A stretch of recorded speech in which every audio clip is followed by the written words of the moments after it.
అటు ఏపీలో కూడా 2 రోజుల పాటు వర్షాలు కురిసే ఛాన్స్ ఉందని వాతావరణ శాఖ తెలియజేసింది. తేలికపాటి నుంచి మోస్తరు వర్షాలు పడే అవకాశం ఉందని సూచించింది. ఉరుములతో కూడిన జల్లులు కొన్ని చోట్ల పడే అవకాశం ఉందని వెల్లడించింది. నైరుతి గంగా పరివాహక పశ్చిమ బెంగాల్ పరిసర ప్రాంతాల్లో అల్పపీడనం విస్తరించింది. దీని అనుబంధ ఉపరితల ఆవర్తనం సగటు సముద్ర మట్టానికి 7.6 కిలోమీటర్ల ఎత్తు వరకు విస్తరించి ఉన్నట్లుగా పేర్కొంది. ఈ అల్పపీడనం రాబోయే 2 రోజుల్లో జార్ఖండ్, ఉత్తర ఛత్తీస్గఢ్ మీదుగా పశ్చిమ వాయువ్య దిశగా నెమ్మదిగా కదిలే అవకాశం ఉంది. ద్రోణి దక్షిణ రాజస్థాన్ నుంచి నైరుతి పరివాహక పశ్చిమ బెంగాల్ పరిసర ప్రాంతాల్లో ఉన్న ఉపరితల ఆవర్తనం వరకు విస్తరించింది. ఏపీ యానాం మీదుగా దిగువ ట్రోపో ఆవరణంలో పశ్చిమ గాలులు వీస్తున్నాయి. ఇక వీటి ఫలితంగా ఉత్తర కోస్తా యానంలో తేలికపాటి నుంచి మోస్తరు వర్షాలు లేదా ఉరుములతో కూడిన జల్లులు కొన్ని చోట్ల పడే అవకాశం ఉంది.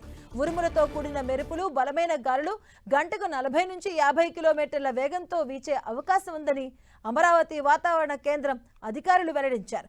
దక్షిణ కోస్తాలో తేలికపాటి నుంచి మోస్తరు వర్షాలు, ఉరుములతో కూడిన జల్లులు 1 లేదా 2 చోట్ల కురిసే అవకాశం ఉంది. ఉరుములతో కూడిన మెరుపులు, బలమైన గాలులు గంటకు 40 నుంచి 50 కిలోమీటర్ల వేగంతో వీచే అవకాశం ఉంది. రాయలసీమ ప్రాంతంలో తేలికపాటి నుంచి మోస్తరు వర్షాలు 1 లేదా 2 చోట్ల కురిసే అవకాశం ఉంది. బలమైన గాలులు అంటే గంటకు 40 నుంచి 50 కిలోమీటర్ల వేగంతో వీచే అవకాశం ఉందని వాతావరణ అధికారులు తెలిపారు.